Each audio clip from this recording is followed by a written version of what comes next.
I'm your host, Tommy Asher. You're listening to the Inside Carolina podcast sponsored by JohnnyT-shirt.com. If you got a moment, rate us, review us, iTunes, however you get your podcast, Stitcher, whatever. Drop us a rating, 5-star rating if you would. Ask us a question, suggestions for shows, guests, whatever you want to do there. We appreciate that. Also, if you happen to be watching on YouTube, which I would strongly encourage you do, you will see who I have with me. I have Joey Powell, the famous Throwback podcast, Joey Powell, which great one last week, Joey. Very enjoyable. It is related to the guest we have with us now, Da'Norris Searcy. Da'Norris, I do appreciate you taking time to join the Inside Carolina podcast. No problem. Thanks a lot for having me. So how this all went down is I got a text from Ross Martin, and he said, I've got Da'Norris Searcy interested in a podcast. Can you guys handle it? And I said, why wouldn't you? And he said, well, because I'm young. And I don't – and he said, I wasn't around and I didn't pay attention as much when Da'Norris was at Carolina. I said, oh, so throw it to the old guys. Of course, I remember vividly when you were at Carolina, as does Joey. So that's why we're here. Gotcha. Want to talk about it from the very beginning, all through Carolina, how you met the wonderful lady off the screen there that won't get in the picture. And you at the office. Yeah, and how life as a Tar Heel has been since your time at Carolina. Sound like a plan? Yeah, that's cool with me, man. My story, like I said, I'm from Decatur, Georgia. I was coming up through the ranks. Around my junior year, I started getting recruited a lot heavily. Then I met Tommy Thigpen, who was at Carolina at the time, and now he's back now working with Mac Brown, so which is good to see. But he was recruiting big in the Atlanta area and came to the school. Saw some of my film. We chatted briefly, and then he left. Then he came back 2 weeks later, and that's when he brought John Budden with him. Man, that's when John Budden was still the head coach at Carolina. So met him. They invited me to a camp. I ended up coming up there, and at the time, Georgia Tech was the only campus I had been on because Georgia Tech is literally in the inner city of Atlanta. And me being Decatur being 15 minutes outside of Atlanta, you could easily go to Georgia Tech anytime you got ready, So seeing North Carolina, man, it was one of the most beautiful places I'd ever seen at the time, and it was just I knew as a person I could grow there, and I knew as a player I had a chance to grow there under the coaching staff that was there originally. And then I guess that season didn't turn out how it was, and then Budden was let go. Then they brought in Butch Davis, and I already knew about his history through Miami, so I was like, yeah, Carolina's still the front runner for me, pretty much at that point. Which was good because I had offers from Virginia Tech, Florida, LSU, Georgia Tech, and Maryland. So and Ole Miss. So I was very sought after by other schools, but in the end, I felt Carolina was the best option. I ended up choosing Carolina. Man, it was the best 4 years of my life. I met so many great people on the field and off the field. Like, I'm still friends with guys to this day. I've been to teammates' wedding. I've been to their weddings. They've been in mine and came to my wedding. So it's true what they say. The friends you make at Carolina is friends you have for a lifetime. And then, like they say, nothing finer than like Carolina. You meet your Carolina girl. I met my wife there in Carolina. She was on the UNC track team. So we met, and she's been stuck. I said she's been stuck with me because I told her I'm spoiled. I'm not going nowhere anytime soon. So she's been stuck with me since our Carolina days, and we coming up on 11 years of knowing each other and 10 years of marriage. So, yeah, man, it's a great thing, man. I love it. I can't ask for nothing better. And, if she was on the track team, how'd you catch her? Hey, it was fall fest. You're a 4'5" guy, but, track team, that's a different fast. Hey, luckily it was fall fest. She was sitting down. I didn't have to run that fast. I herping, you know what I'm saying? I'm a DB. I can get over there quick. I got over there quick so she can make a move, So, yeah, I ended up, after my time at Carolina, which was great, man, like I said, met some awesome people, players, coaches. My time there was great, and I was lucky and fortunate enough to go play in the Senior Bowl, go to the Combine, and I ended up getting drafted to the Buffalo Bills, which was like night and day from Carolina and Decatur. Like, first off, when I first got drafted, I was thinking, oh man, like I'm going to the big city. You know what I'm saying? Like, I've never been to New York at that point. And then like when we landed there and I saw snow in March, and I was like, what's going on? You know what I'm saying? Like this is I'm a long way from Georgia now. So it was crazy. I mean, the weather was different. Once you got into October, it looked like Gotham City. Like, it was always dark. It looked like it was gonna snow or rain at any moment. The people there was great though. I love Buffalo. That was the place I wish I could have stayed and finished my whole career there. It was wonderful. Like, it allowed me to grow as a player, allowed me to grow as a person. Not that much nightlife or things to get into, so it made you hone in and focus on why you're there, which is to play football, really. You know what I'm saying? So I was able to hone in on that and perfect my craft even more. And then when my 4 years was up with there, I ended up going to Tennessee, which was pretty cool. I was able to go play for another great organization. I was able to be closer to home. Instead of being an 18-hour drive from my folks, going to Tennessee turned into a 4-hour drive. And my mom being from Tennessee, she was ecstatic, So she enjoyed that experience, man. I enjoyed playing in Nashville. It was good to be down there in that city, man. It was music everywhere. They really call it the city of the music town because it's one, I think it's Broadway Street, if I'm not mistaken. You go on Broadway Street, it's nothing but bars and I say countless and endless types of music, like country, rock and roll, hip hop, jazz. It was amazing. It was amazing to go down there and experience that. And then I ended my career in Carolina, and that was a time that I really enjoyed. Even though it didn't pan out how I ended up getting injured. I had to go on IR, but I was up until that point before we go on IR, I was having probably one of the most best times in the NFL because I was in a city that was already familiar with me with my days of playing at Carolina and having 2 bowl games in the same stadium that I was going to end up playing in.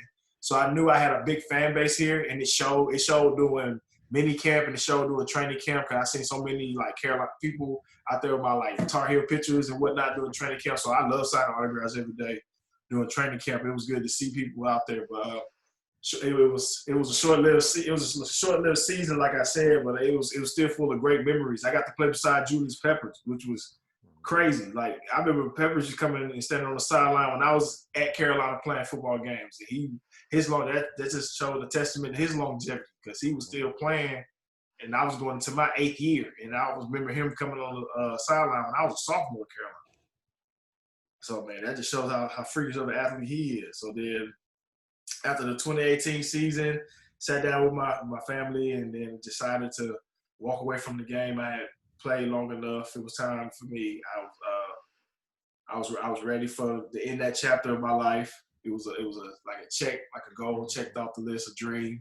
My wife was pregnant with our son at the time, so now I got a young man to look after and be there for and be a positive role model from him. So all I've been doing up until this point. Playing football, play football with him in the living room, and my daughter's doing flag football, so she's out there pulling flags, and so I don't turn back into a fan now. You know what I'm saying? I'm now that parent at the park that be yelling. I'm that fan yelling at the TV screen now when I watch football. I've got into more basketball now. Like, I really didn't watch NBA really like that until playoff time, but I've watched almost every game until the season was canceled. So I'm excited to see that come back on TV. I've always been a big baseball fan, so I'll be glad when baseball started back up. And I got heavily into golf now, which is amazing. Nice. Funny what happens when you get time. Yeah, and that's the sport you can play forever, but it also drives you crazy like no other. Oh yes, oh yeah. I took my wife out there with me one time, and she she see why some of my clubs are dirty and rusty. And you're still together. Right. I'd be like, oh my God. She'd be like, nah, see why you sweat so much. I said, it's not, it don't be the heat. I'm mad. That's money right there. Been there, done that. Da'Norris, let me ask you, man. You mentioned growing up in Staconia, Decatur. So you were a 2-star rated kid out of high school, Mhm. and I think it proves kind of that notion that the star ratings aren't always right. Because if you look at your offer sheet, it was really, really good. You mentioned Virginia Tech, some of the other major schools that it also offered you in addition to North Carolina. Mhm. Did you ever consider that when you were kind of going into college? Did that motivate you, or did you just kind of ignore it and say, hey, this is who I am as a player. This is what I want to do? I kind of ignored it. I mean, I knew I was a good player, obviously, because I'm there, and I knew part of the reason why I probably had 2 stars is because of the high school I went to. It wasn't like powerhouses like you would say, or got the notoriety that a lot of the other high schools got. So Right.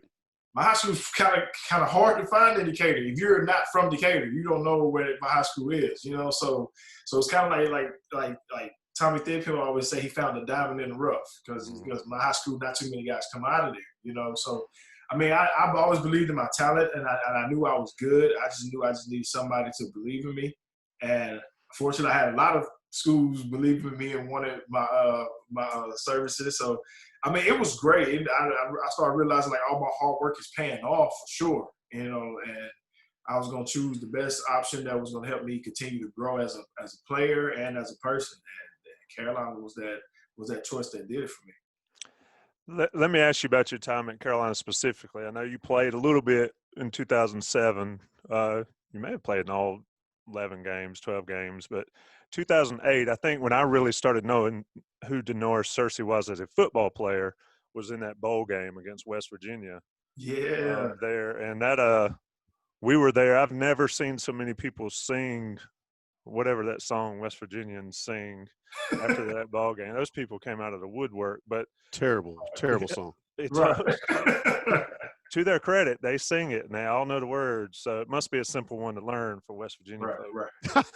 Right.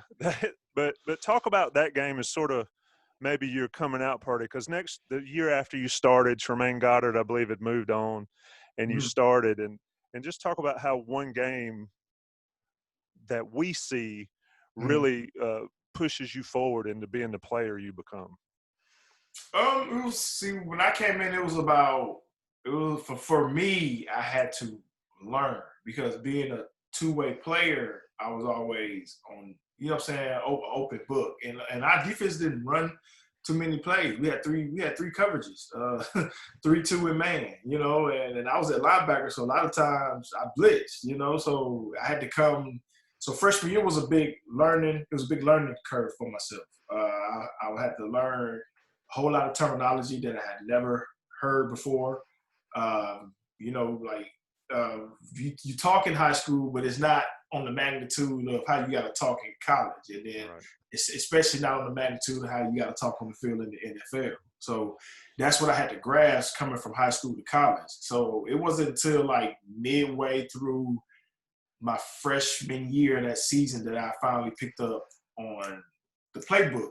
But I was still good enough to be on the field. So I was still involved on packages. They just tell me to do just one assignment. And then plus I played on all the special teams. So I was getting exposure. So by my sophomore year, I was ready to play, but I knew I was in competition with Tremaine, which Tremaine was a hell of a talent, a hell of a leader, and a great guy. Like I credit a lot to Tremaine as well as Deontay for helping me learn the defensive side of a playbook, because I was so offense heavy in high school. And even though I played defense, I didn't have to worry about too much. It just find the ball, run to the ball. See ball, hit ball. Yeah. Right. So to be able to grasp that, I commend Tremaine and Deontay for helping me with that. So I understood I was still in competition with him going to my sophomore year, but I knew I was ready to play. So when we was going against West Virginia, who had an unorthodox offense, that we needed more speed on the field. That's how I got involved in the game plan going into that bowl game. And then so when we got out there, I was already ready to play. And then it's like, your first start is in a bowl game. everybody back home is watching. So I was never nervous because it was always something I always envisioned doing. Like I always wanted to play Division I football. I always wanted to be in a bowl game. All the bowl games I watched on TV as a youngster, I wanted to have moments like that in the bowl game. So when I got the opportunity, the moment was never too big because I had already been daydreaming about that for so long. Now it's just time to play. So everybody, like I said, everybody got introduced to me really that game. But I was ready to play from Jump Street, from that sophomore season leading up into that game. So it was just a scratch that was waiting to be itched. And what better way to itch it on national TV in that type of environment. What was it like going up against, I believe they had Pat White, they had Steve Slayton, I believe. Noel Devine. They had some Noel Doc Devine Sanders. They had some pretty good talent on their team. It was pretty cool because me and Noel Devine was the same recruiting graduation class. So I knew of him, heard of him through Rivals and Scout.com. So to see him in person was pretty cool.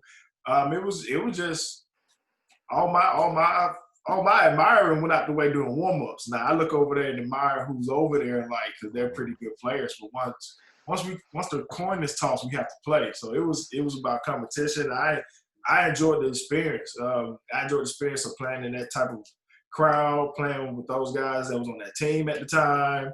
Knowing like every play I made, everybody back home was watching it. Because after the game, I went straight back to Atlanta. I didn't stay in Charlotte that night after the game. Like literally, with Charlotte being 3.5, 4 hours to Atlanta, like we left.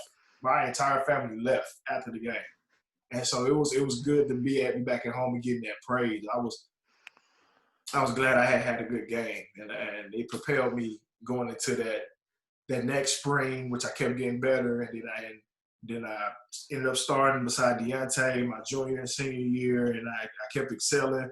And I was proud of myself. I was proud that I was able to accomplish that type of accolade. You know what I'm saying? So it was pretty cool. And then my junior year, I threw another wrinkle in everybody's wrench because nobody knew I could return punts, and I started doing that. And so it just showed people started asking where was I hiding and where I was able to hide yet. And I was like, I've been here. I just been waiting my time. And once I got it, I just took it and ran with it. Had fun with it. You had a great modicum of success while you were at Carolina. Your teams were successful. You guys got to go to some bowl games, had some pretty marquee wins. What was your favorite part about playing college football at Carolina? And it could be a relationship with a teammate. It could be, we'll go ahead and say meeting your wife was one. Right. But then what was 2 or 3 under that about, whether it was playing somebody or what? My 5 was number 1 is of course me, my wife. Okay, number 2, I have to say the teammates I met, because looking forward to it and going into the NFL, I was still friends with guys like Robert Quinn, Bruce Carter, Zach Brown, Quinn Copeles, Trey Boston, all those guys I would still see throughout the NFL on game days. So I would say the relationships. 3, beat Notre Dame my sophomore year. 4, beat Virginia Tech my junior year in Blacksburg. Which was pretty cool. It was cool to hear a pin drop in that place.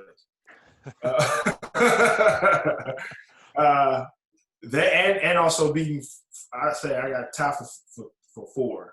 Beating Virginia Tech junior year and beating Florida State in Florida State senior year. That'll do it. Yeah, and senior year. I mean, and 5 had to just graduate from there. Nice. Let me ask you about your senior year and how it started, which is kind of weird because it's similar to what's going on with this season, but for very different reasons. Carolina you guys were supposed to be really, really good in 2010. And I remember I was sitting at the beach and I got a text from Inside Carolina's Greg Barnes, who probably reported on the NCAA mess better than anybody. Well, he did. There's no probably to it. And he says, man, the NCAA is in Chapel Hill. And my response was, oh, snuff. You know what I mean? It's never good when they're in town. Right. Which was crazy, like, because you walk through campus and they have the newspaper stands. You know, you pull it and get a paper out. So all the newspapers that look up through campus, it says all the papers say NCAA in town. NCAA. So I'm like, man, what's going on? You know what I'm saying? Like I promise you, I didn't know what was going on. Like I knew we probably get a lot of questions because a whole bunch of talented guys was coming back. Mm-hmm. So when we got called into the meeting, Davis was like, they come in, they gonna ask questions, just tell the truth. So I'm still looking around, I'm still dumbfounded, like about what? Like what's who going messed on? up? Right. What's going on? Like I'm looking like, oh my God, like what they got to talk to us about? You know what I'm saying? Because I'm on the list. I'm like, what the hell did I do? So I don't know what they asked everybody else, but they was like, you know why we're here? I was like, is it because we all had draft grades and we came back? Like, man, I don't know. I'm just as clueless as you. So when it came out with what all they was there for, I'm sitting there like, what the hell? Like, you know, I'm like, so you mean to tell me? And I was mad for other reasons. Like, I wasn't mad that they was taking money. I was mad like, why the heck did I didn't know about this? Like, that's what I was saying. What I miss? I was like, let me know. Because NCAA asked me, it was that did you know that the improper benefits were being given out? I was like, no, but I would be, I'd be just as guilty as they were, because I sure would have had my hand out. That's the beauty in it. So I'm like, I'm sitting in the back of my mind, I'm like, so I've been sending home my financial aid and my meal checks to my mom, and I could have been getting money from people to send to them instead. And probably even more. That's what I was mad about. Like, why nobody was telling me? Like, but I didn't know. You know what I'm saying? They was like, do you know if they're getting it? I'm like, no. Yeah, I said, if they are, that's their business. And then I guess they think because we together all the time, we know each other's every move. And I would tell them to this day, like, I'm a don't ask, don't tell. If it don't involve me, you know what I'm saying? I'm not in your business. At the end of the day, we're all grown men. If I feel like I gotta hold you accountable, then I will, but I don't know your situation at home. Because a lot of guys was taking money to help out at home. You know what I mean? Yeah. Like I said, like if that was the case, then I would be as guilty as well. Because I sure would have got some of that to send home and help to my mom and dad, but like I did it. Because I didn't, you know what I'm saying? Like you hear about it, but I'm thinking I'm at the university where I really don't have to worry about that. You know what I'm saying? Like we're protected. You know what I'm saying? So I didn't think that people would be in the circle like that. Like coming to find out that they'd be out in front of the stadiums with like standing close to folks' parents just to get in contact with you. And I was like, see, I didn't know that either, because I would come out of the games.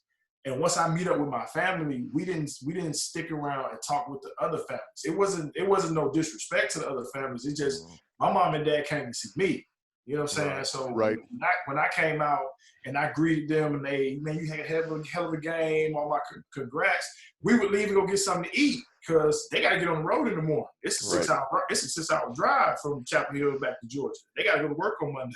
So I'm finna go eat with them so they can go to the hotel that I ended up paying for with my meal money so they could get some rest, and then they go back the next morning. So I didn't think nothing, you know what I'm saying? So I was like, damn, I'm glad I didn't hang out in front of the stadium after the games and whatnot. I mean, it all checked out. I was clear of everything, but I mean, it sucked because what could have been, you know? And it cost you 3 games, ultimately. Yeah. Talk about having to sit for what you had to supposedly sit for and miss LSU and those other 2 games.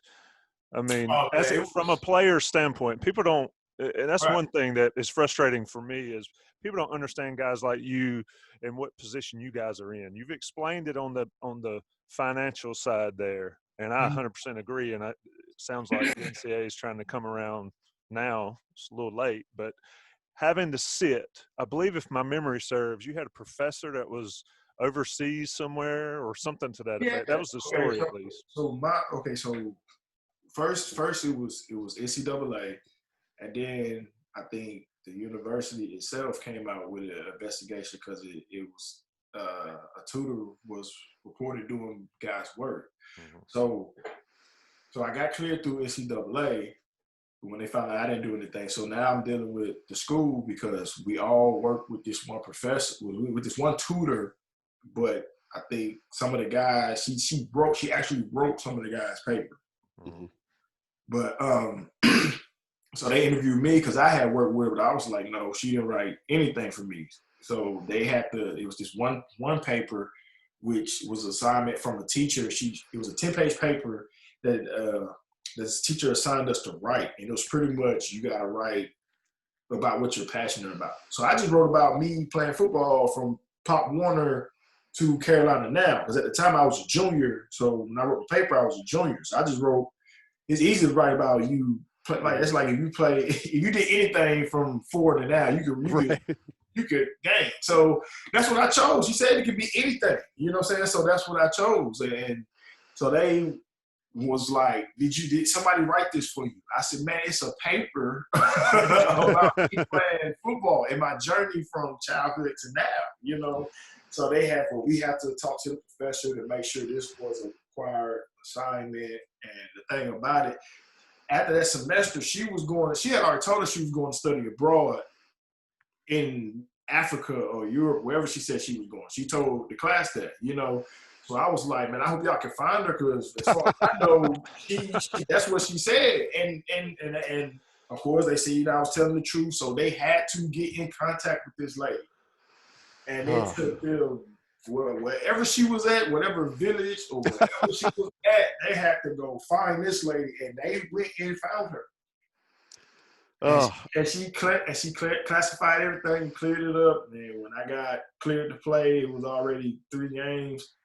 The game I hated missing the most was the LSU game because it was in the Georgia Dome. That's homecoming, man. Yeah, exactly. And leading up to that point, I had like my mom and dad them. They gave us 4 tickets, so my mom and dad them had them. But I had relatives that bought their tickets in advance. So I can tell you, we went down to that game, and I was sitting in the stands, and at halftime, we didn't know who was going to be on the bus for Carolina to get down there. Right. And at halftime of the game, we're all sitting there going, what in the hell did we come to Georgia for? It was like 30-3 or something ridiculous. And then to see that team come back and almost pull that game out, you think, what if Da'Norris would have been in the defensive backfield, and all that kind of stuff. And I know because I still, I know my first 3 years in the NFL, I would see guys from LSU and I would see guys from other teams that was like, y'all supposed to be something nice. Like, and guys from LSU was like, bro, y'all almost beat us with freshmen and backups. You know what I'm saying? Like, exactly. This is people telling me this. You know what I'm saying? Like guys that I like a couple of guys that was on the LSU team that I knew was from Georgia. They was telling me like, y'all would have gave us some problems. Y'all gave us problems with who y'all had. So I know it would have been a game if y'all original guys would have played. So it was hard hearing that and having to deal with that. But I would say that LSU game was the one I hated missing the most. And even though we played Georgia Tech and Rutgers, that LSU game stunk.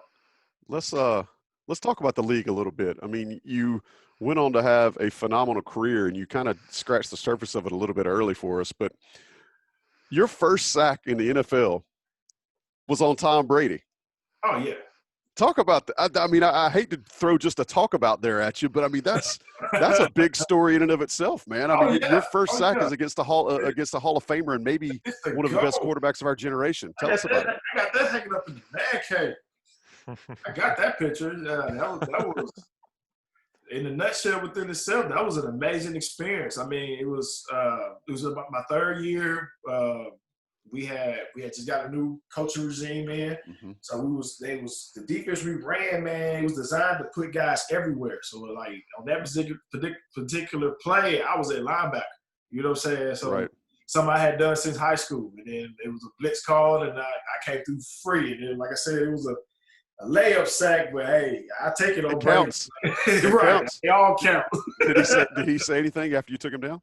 No, he just got up and slammed the ball down. You know, I mean, I was too hyped to stand there and see what he was gonna say. Like it was on third down. So when I sacked him, we was coming off the field. Punt was coming. Punt return was coming on. So it was a cool moment. First game of the season. The first our defense went on to set a record for sacks that year, and it was pretty cool knowing I got the first one to start off the whole thing. I ended up getting 4 that year, but that was my first one. I love that. I love that you still have a photo of that because I mean that's a Hall of Fame type memory. Oh, man. yeah, Let me ask you this: through your career, you ended up playing for a lot of new coaches. Like we know how the NFL is. Not for long. They'll turn over a coach real quick. What was your perspective? I mean, every year it feels like you had to kind of relearn a defensive playbook if there was a new DC coming in. It seems like every year, you were having to beat out somebody for your starting job. But talk about that a little bit. Let our listeners and our viewers know kind of from a professional's perspective where this is your job. How does that affect you? You have to be mentally tough. That's when you got to revert back to do you really love football? You got to keep reminding yourself for the reasons why you play because it's tough. It's like I would say once you get in the National Football League, I would say it's more mental than physical because at the end of the day, it's still football. So physically, you could play it. The mental part of it is watching film 12 hours out of the day and making sure you maintain your body and making sure you do the little things, being early for meetings, eating the right meals at mealtime, you know what I'm saying? Make sure you lift correctly and all that. But when they put them books in front of you, my first 2 years we were still in the binders, and the binders was like this thick, and then after that we went to iPads, you know what I'm saying? So you wouldn't have the big binders, but you have a notebook in your iPad, So man, you just gotta flow with it. Like my rookie year, the scheme changed 4 different times. I was at Buffalo 4 years and played 4 different defensive schemes. Which was crazy. My rookie year, we was in the 3-4. My second year, we was in the 4-3. My third year, we was in the 3-4. And my last year, my fourth year, we was in a 4-3. So it was insane. Right. So, but you gotta be prepared, man. I got notebooks. I probably got about 4 or 5 book bags full of notebooks from notes and. I know 6 different defenses. I mean, at the end of the day, I mean, it helped. I mean, it helped me grow as a player. I know so much now. You know what I'm saying? If I want to, I can go be a defensive coordinator. That's how much I know. So that's pretty cool. But I mean, like I said, it's you got to be mentally sharp and prepared to handle that because. If you're not winning, not for long, they get you out of there, get somebody else in. So now the next person coming in with their ideas and their scheme may mean a whole nother thing from the last game. You know what I'm saying? So it's terminology is different. Personalities is different. You may went from a coach that was laid back and easy. Now you got a coach that's on you. You know what I'm saying? That demands more out of you. And even though you're a grown man, he's still a coach, you know what I'm saying? But they also got to remember, too, the person they're coaching makes more than them. I mean, I know you got to do a job, but I've seen coaches and players get into it, you know what I'm saying? And I got into it with my coach one time, like during the game, in a heated moment, we're trying to win, you know what I'm saying? And I'm like, me and him going at it. I'm like, Coach, that might not work, you know what I'm saying? And he do it, you know? But, you know what I'm saying? That's how it is. And then, what the best thing that happened though was when I went to Tennessee, because Tennessee I was able to stay with one scheme for 3 years, and that was when we was with Dick LeBeau's 3-4 scheme with the zone blitzes. So that was crazy, and that's suited for your speed anyway. I mean the way you attack the ball or have your whole career, that 3-4 zone scheme has got to be much better for you personally, right? Fit where needed. I loved it, and then I knew where everybody was lined up, so sometimes he would let me just move around, so I had the best time with that. Then I played in Carolina's 4-3, and that was pretty basic gap out defense. Yeah, but with that team, you didn't have to do much playing next to Luke and Thomas Davis. They handled that. They cleaned up everything. What? Tell me this: what kind of coach does Da'Norris Searcy prefer? To me, it doesn't matter. I mean, I don't have them all. I don't have some that's got they're like I don't have some coaches that's detailed like Belichick. I don't have some that's laid back like Rex Ryan.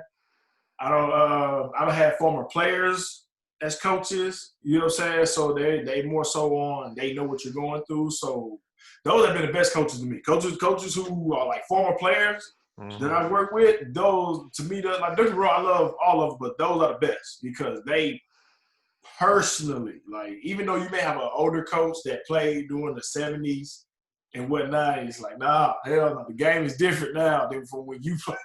Yeah. When you played, it was just lined up and just rush straight at you. Like now, it's everything is spaced out. So you need more people that can relate to what a player has to deal with and what he's going to be faced with. So I mean, I would say those are the best coaches I've had, the player coaches. That's a perfect sort of segue into a topic we wanted to cover with you. Talk about Dre Bly at North Carolina. I mean, he fits everything you just talked about. Right. So talk about how he is going to make a huge difference at Carolina. He already has on recruiting, obviously. Right, absolutely. Being able to coach guys. It's a couple more coaches on the UNC staff that play and now they're coaching, but he's the more recent, freshest face. Like he played during the 2000s, and now he's coaching, so he's a more familiar face, and he's a guy that played at Carolina, so he knows what the guys are going through. He can relate if any of the guys have opportunity and chances to play on that next level. They can talk to him, and he can give them insights of what has to be done, what to expect. You know what I'm saying? Because some guys may get it in their head that the league is supposed to be this way, and it's not. I mean, it's hard to explain when you're not in it. Like I would say, it's easier to get to the NFL than it is to stay in it, because the NFL is a revolving door. You know what I'm saying? Makes sense. Right. So they have tryouts during the season. It's a tryout every Tuesday. Every Tuesday they got people in the facility working them out. So you need somebody that is not been through it but seen it to let guys know, like, if you have an opportunity to play at that level, you have to be accountable and you have to handle your business or they will get you out of there. So he's the type of person that they can talk to on that type of level at that magnitude. I mean, I would say he's a good fit, and with the type of talent that Mac Brown is bringing in there, we're gonna have a lot of guys, if they keep their head on straight and do what they need to do, we're gonna have a lot of guys that are able to play on that next level. It's gonna be a big revolving door in Carolina pretty soon with the way recruiting going. So you need fresh faces around there that have been through those situations, not only coaching them, like, because Dre Block can pull a guy to the side, like, doing that is not going to help you play on Sunday. Like, you know what I'm saying? He has the credentials to be able to tell a player that. Like, even a player that may think he's up here, like, because he was a 5-star coming in and whatnot, he's still going to listen to Drake. At the end of the day, Dre Block played 11 years in the NFL. Like, you can't. Yeah, exactly. You starting over coming into school, you know what I'm saying? So you like putting positive people around them like that, like you're gonna have to listen. Like they're here for you. This is why they recruited you. Like you've got a really good handle on kind of the history of Carolina football, including your part in it. Recently, you and Kiki made a significant contribution to the Carolina athletics by the donation you guys made that resulted in the naming of the defensive backs room in the Keenan Football Center to the Da'Norris Searcy DB room. Do you want to share with our listeners and our viewers a little bit about why that was so important to you and Kiki to make that contribution that's going to help so many up and coming players to benefit from being a part of this program and this university? It was for me personally, it was a story of just being at a place that changed my life. You know, it was. I was a kid coming out of a rough neighborhood. I always wanted better for myself. I always wanted to see more. Like, I knew it was a bigger world outside of Decatur and Atlanta. You know what I'm saying? So for Carolina to be that first foot placement in my life away from the city. You know what I'm saying? Like I said, I've been to football camps, but at the end of the camp, I always came back home. like Carolina was going to be a place I was going to be at for 4 years. So, Right. so for that to be a big part of my life and my growth as a person, man, I wanted to be able to give back. And now that I have kids and I get to take my kids back, it's pretty cool. It's pretty cool to have my son go up and see that, or my daughter go see it, or my mom and dad. I bring my mom and dad and they see it. You know what I'm saying? That's pretty amazing, man. That's something that can never be taken down. Like, I'll be a part of the school. Like, I know I'm a part of the school history forever. I already know that. But it's just more ways apart to connect with the school when I'm not here. So if I could always continue to be an example, a good example for guys coming through there that, you know, they want to give back, or like ways they can give back is by donating, or ways they can give back and come back and coach or work in the football office. You know what I'm saying? Like, just be contributors in that way, man. Like, it's just big. I mean, I didn't know I was gonna be the first. I just wanted to be a part of a group that's giving back, and to be able to say, like, yeah, I was the first to do that is still pretty cool. Yes. A run-in from a guest appearance. I love it. He just woke up. Say, hey. What's up, little man? Say, hey. Who are these people looking at me? Say, hey. Da'Norris, how about this? You talked about, you know, how you've now kind of segued into being a fan and being a dad. Tommy and I are both fathers. You know, you're now officially a family man. What's your number one goal as a dad? Number one goal as a dad is help them achieve any dream they set out to achieve. Because, like, when I told my parents at 4 or 5 years old I wanted to play in the National Football League, they let me know it's gonna be a tough road. It was gonna be hard. We behind you 100%, no matter what. If you make it or you don't make it, as long as you're trying, that's all we care about. You know what I'm saying? And as long as I knew I always had that support, man, it was easy to pursue it. You know, so that's all I can give to him. Look, I can give a little bit more, but the main thing is he has total love and support from his dad, for both parents, but damn sure from dad. That's beautiful. I've got a rising senior in high school that desperately wants to go to Carolina, and I've told him, he doesn't play sports, but he's a smart kid, and I've told him just being smart doesn't get it. You got to be more than that to get into Carolina. And to hear you talk about it, it moves me to really hope and pray he can get in there. Let's talk a little bit. You got your hands full for sure now. Let's talk a little bit about what's been life like since football. I know you started a business. Talk about that a little bit for the folks listening. Well, I became an ambassador for Clean Juice. Me and my wife. It's a growing franchise. It's, you know, it helps with like detoxify people who want to be vegans and vegetarians. If they just want to, it's ways to put fresh products in your body. It helps keeps the I know people like to have fun, they like to party. So if you drink it and like to do that, this is what helps get that up out of you before you have to go to work on a Monday. You know. They have immune shots, which helps give you more vitamin D to help prevent you from getting sick. They have wheatgrass shots. It's a lot, man. Right now we're just ambassadors, but like in a year or so, I'm looking to open my own, and hopefully I can get a couple more franchises. I definitely gonna put one in Georgia, where I'm from, and have one out here in Houston, where I live at now, if I can go back and forth. But other than that, my time is really, before the pandemic broke out, my routine was I wake up at like 6, get the kids ready, or get myself ready, get the kids ready, get them off to school, get me a workout in. If I don't have any errands or anything to get done around the house, or any honeydews around the house, I'm at the golf course.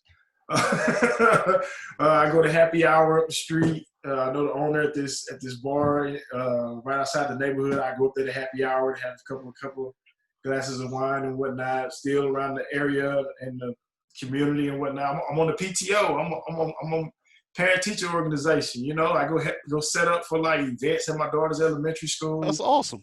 Yeah, I'm having a blast, man. Like, go play basketball with some of the dads in the neighborhood. You know, I'm the youngest, even though I'm 31. I'm the youngest. I'm the youngest dad in the neighborhood.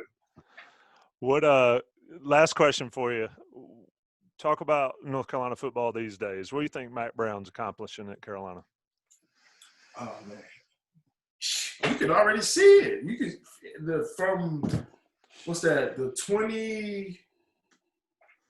season before he came in, it's complete night and day. And that's just 1 year. I mean, I hate the pandemic kind of slowed down our growth a little bit because we weren't able to be around each other for say spring ball and whatnot. Because I was looking forward to going back and just watching spring ball and whatnot and being at that event. So it kind of, but the great thing is it held everybody back. So everybody's kind of at the same start line. But we have some great talent, and from what I can see, I get the notifications every day from some 4 or 5 star recruit committing or announcing their commitment. So I'm seeing the type of talent he's bringing in. That's what takes me back to like having guys around like Drake Block. Like Mac Brown is bringing the type of talent in that we're going to be able to compete. You know what I'm saying? Compete in those big games and compete in those college playoffs. So that's gonna be the thing. We start going to national championships. Yeah, I'm excited. Yeah, they were supposed to be playing Auburn down there in Atlanta, but that I know. looked I like was it's expecting gonna players happen. to be there. That was going to be a huge one. You know, free room and board. I just stay at my mom's house. Can't beat that now. Catch the train. She probably. That's what I Got the whole team in there now. Look at there. We got the whole team up. Look, talk about the Carolina family. The basketball team gets a lot of talk about the Carolina family as far as how those guys stay in touch, how those guys communicate. Speak to the Carolina football side of that. I don't think that I don't want to say you guys have been treated as well as maybe should across the whole spectrum. But speak to maybe Mac Brown's attempts to get the Carolina football family back going. Well, last year he had in 2019 he had an event where he invited some of the football lettermans back, and we met at Sutton's. The night before was like a meet and greet, and then we went. You know, we gave us a tour of the new indoor facility, and we met them individually. Then we went to the basketball game, which is pretty cool. I mean, every time I see Mac Brown, he always asks me, "Do I still have a year eligibility left?" I tell him I wish, you know, just to put those new uniforms on, you know. Yeah. But other than that, I'm enjoying my time. But I would say they're making a conscious effort, though, for sure. You see, recently Hakeem done the same thing and donated back to the school, so it's good to especially have guys like him around there. And I have to see. I mean, we have some talented receivers come through Carolina, but Hakeem Nixon's a grown man, so I don't know. he was different. Hey, right. It's just but yeah, man. I believe they're making a conscious effort to bring everybody back, which is good. I mean, any event they willing to have, I'm willing to show up for it. Like I said, the spring game weekend was going to be big because they don't have the golf outing for the football. Yeah. I was going to do that. I was going to be at the luncheon before the spring game and all tailgate, all that. I was looking forward to it because I was seeing the email all the guys confirmed to coming back. So I was looking to see some guys, you know. So it's there. As long as we keep making a conscious effort, man, I'll be there. I do the best I can to be there for sure. So I love coming back. Well, I appreciate you taking time to talk to us. Like I said, Brian Chaco speaks so highly of you. Tommy Thigpen says that you were one of his favorite kids ever to recruit, and grown up to be a wonderful dad to those two, and husband to Kiki, man. It's been a pleasure for us, Da'Norris. I do appreciate it. Appreciate it, man. Thank y'all for having me. Yeah, hope to talk again sometime down the road if football can get back to going. We'll circle back. Okay, cool. All right, buddy. Bye, kids. Say bye-bye. Y'all be good. Yeah, bye. Bye-bye. Bye. See ya. I'm going to close the show. You've been listening to the Inside Carolina podcast sponsored by JohnnyT-shirt.com. I'm your host, Tommy Ashley. That's Joey Powell and Da'Norris Searcy. And two beautiful young ones. Man, they grow up fast. Hug them tight. Guess what? I play flag football. He said you did. You chase folks with flags. Tell them you got to break down and pull the flag. Break down, pull flag. That's Or awesome. first time I practiced tackle somebody. Yeah, sometimes you just got to get them. You know, don't worry about the flag, just get them. Man, it's Right. been a pleasure. Appreciate it, Da'Norris. No problem. Thanks for having me. Y'all take See care. you guys. Yep, be good.